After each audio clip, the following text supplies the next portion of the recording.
The 108 is obviously a polarizing pick. I know some people, Mason Dodd, who really like this pick. Other people might not like it as much. That's why I'm here, fantasy football expert, to give you the best strategy for this draft pick so you can use it and dominate your league mates this year. Now, your first one, this one should be obvious. Here, unless you can get one of my top 7 guys who we've been over previously to fall to you, you're going to want to be going Jonathan Taylor every single time. Last year, he was the top running back through the first 10 weeks.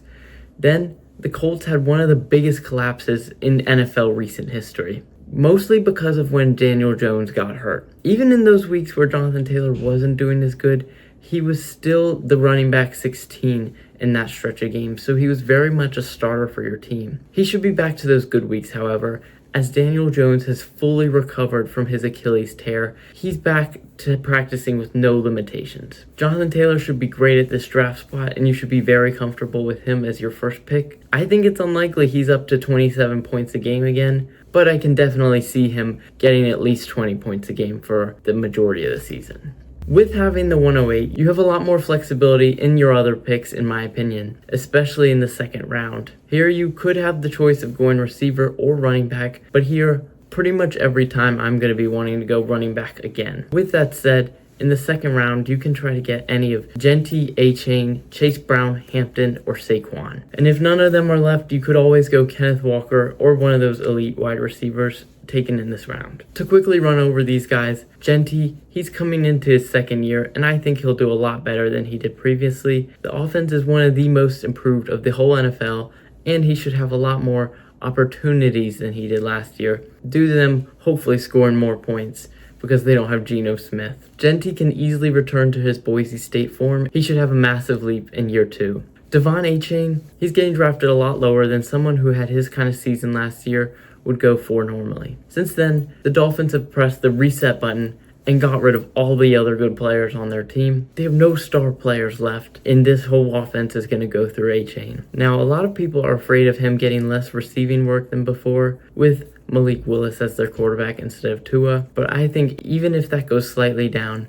he's going to get so many touches as we saw in their first preseason game. He's ultimately going way less than he should, and you're still getting a great value who's his entire offense. Chase Brown, going into last year's draft, he was super hyped up. He was always in those big sleeper players to take videos. But everyone got disappointed with him when he started the season so slow. From like the second half of Joe Flacco's stint to Joe Burrow coming back, Chase Brown was easily one of the top running backs, and he would have been better than some of these guys going above him. I think now, especially with Joe Flacco as a backup versus Jake Browning, their offense can't really collapse again, and he's a lot more safer of a pick than he was last year. Omarion Hampton, my next guy, similar to Genty, coming into his year 2, kind of underperformed for what people would like, but that was mostly due to him getting injured.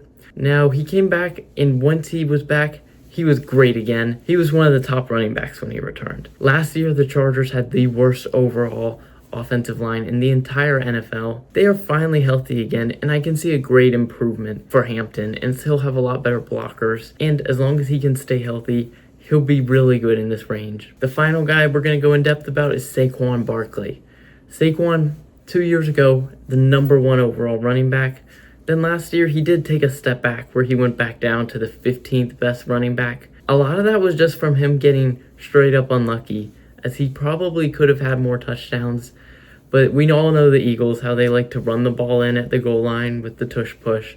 But I think ultimately some of that luck will bounce back in his favor this year. And so he should get some of those points that he missed out on. But also really good for Saquon is the Eagles have the 3rd easiest schedule for all of running backs. So Saquon should be getting a lot of opportunities to have those really high scoring games. Again, if none of these guys are available, your worst case would be you go Kenneth Walker, who's probably like the last running back out of these guys I'd feel comfortable with having that top upside, or one of those elite wide receivers that would usually go later in this round. You've got a lot of flexibility. At this point, there may be some good values at running back, but also some at wide receiver. And since we went 2 running backs to begin the draft, we're going to be wanting to really focus on getting our wide receiver 1 here. There are 3 receivers here who I'm really targeting in this range. First is Chris Olave, and I've talked about him in so many of these videos up to this point because I just love him so much. He's one of the most underrated players last year as he finished wide receiver 6 in total points, but no one talks about him because he's not Justin Jefferson, CeeDee Lamb, or these exciting guys you'd see on the cereal boxes or shampoo and stuff. You're not going to get any Chris Olave cereal. He is Tyler Shug's favorite guy in this offense. He started doing really good once Tyler Shug was the new quarterback on New Orleans. A lot of people were afraid of Chris Olave this year because they drafted Jordan Tyson so high in the draft. Well, guess what? Jordan Tyson's out for 2 months and he's hurt. So the key thing about these rookie players, they'll kind of develop in the first 8 weeks of the season, and then you can see them become like the full-time starter, your main fantasy guys after that point. But by missing out on that early development window for Jordan Tyson, his window automatically gets pushed back. So Chris Olave will have a lot more time as the main guy. He'll be the main guy the whole season, but he'll be the uncontested main guy most of the season now that he's injured. Devonta Smith is my second receiver in this range of receivers who I like. Similar to Saquon, with the Eagles having a really easy running back schedule, they actually have the number 1 schedule for wide receivers. If you guys remember, A.J. Brown's gone. So Devonta Smith is the receiver of this offense. There's a very small sample size of Devonta Smith in games without A.J. Brown. Might say again, very small, but Devonta Smith, and he was incredible in those starts. And we can kind of expect not all of that to carry over, but at least a big increase from what we saw last year when A.J. Brown was in there and fully healthy all year. Nevertheless, he's a great value at this spot. Rounding out these 3 guys, I've got T. Higgins. Over the last 2 years, he averaged 14.1 and 18.5 points per game. I didn't even realize it was this high before doing research for this video. He does have some injury concerns, as the last 3 years he's missed a handful of games each year. But for the points you're getting from him, it's a good risk to take. But you probably would want to look for more stable receivers as the next receivers you're targeting. Round 4, there's 2 guys I really like here. One is Zay Flowers and one is Javonte Williams. Zay finished off the season with insane levels of production, which was his best season ever. Look, Lamar loves him, it's clear, and he's definitely a safer starter, wide receiver 2, and you can easily get him for your fantasy teams. Javonte Williams, I know we have 2 running backs already, but if you could get him here, I just see it as such a good value, and there's definitely a big gap between him and the rest of the running backs you'd be able to get in the next rounds and such. If you look at the difference between a Javonte Williams and like a DeAndre Swift, these players, they're not going to finish as anything other than a running back 2 at best. But Javonte Williams, he finished as the RB12 last year, which is an RB1, and he easily could do it again with this elite Cowboys offense. With the double running back opening, you're going to need wide receivers more, but at this value, I just couldn't turn it down. I'm completely fine grabbing a 3rd running back this early because round 5 is ultimately for us a wide receiver round where there's some really good values here. In this spot, I'm targeting J-Mo, Mike Evans, and Scary Terry. Jameson Williams, we know who he is. He's the ultimate boom bust of fantasy football. He either gets you 30 points or 0. At this point, he's not your wide receiver 1 or 2, hopefully. So the boom bust isn't that bad for us, and no other receivers in this range have that potential ceiling to win you your week. Last year, if you look at total points, he finished 12th of wide receivers, and he's going off in this round, which means he's ultimately a great value. Sure, Sam Laporta is healthy again, which was most of his successes last year, but I definitely don't think that's going to stop him from being that boom-bust, high-ceiling potential we've always seen him to be. Mike Evans, he lost his 1,000-yard season streak last year due to injury, but he's back. He's on the 49ers. He's better than ever. He's clearly the main guy in this receiver room. Deebo Samuel and Stribling, I like them both, but they're not going to take the receiver room from him.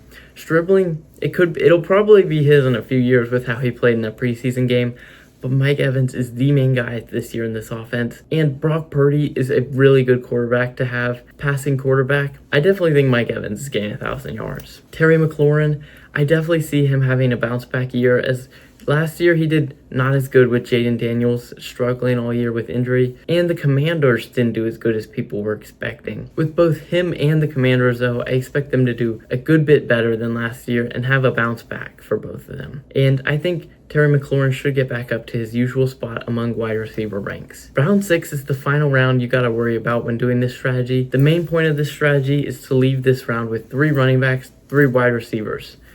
So this one, you're gonna wanna target whichever of those positions you need. For wide receivers, I like Christian Watson, as he's in a much better spot than last year, and he was already averaging 13 points per game. I like Rome Odunze. I think with Luther Burden's injury, that'll be able to get Rome back up to the number 1 wide receiver in this offense with little in contention. But ultimately, by the end of the year, I think it'll be a pretty even split between Rome, Loveland, and Luther Burden for equal amount of targets in this offense. And then finally, I would look at Carnell Tate, the elite rookie wide receiver with a really high ceiling. None of these other rookie wide receivers have quite the ceiling as him. He instantly comes into this offense as the main wide receiver. He has untapped potential and could reach really high highs. There's also a couple of good options if you need a third running back at this point. Like I said, if you already have 2 running backs and 3 receivers, you're going to want to go running back. Jadarian Price, Week 1 starter due to injuries in the Seattle backfield, and they're the reigning Super Bowl champions, so he will have lots of opportunities to score touchdowns early in his career. Jaylen Warren was really underrated last year, but he did a good job of scoring 10 to 20 points each week, which is really good for a flex or one of those backup running back spots you'll have. And a lot of people now this year are worried that Rico Dowd will sign there, and while I think that could be a bigger concern later in the year, I think Warren's receiving usage will keep him as a strong value. Now to sum up this strategy, we're going to ideally be starting with double running back, then wide receiver. Then over the next 3 rounds, you're going to want to go 2 wide receivers and 1 more running back to finish with 3 receivers and 3 running backs through the first 6 rounds.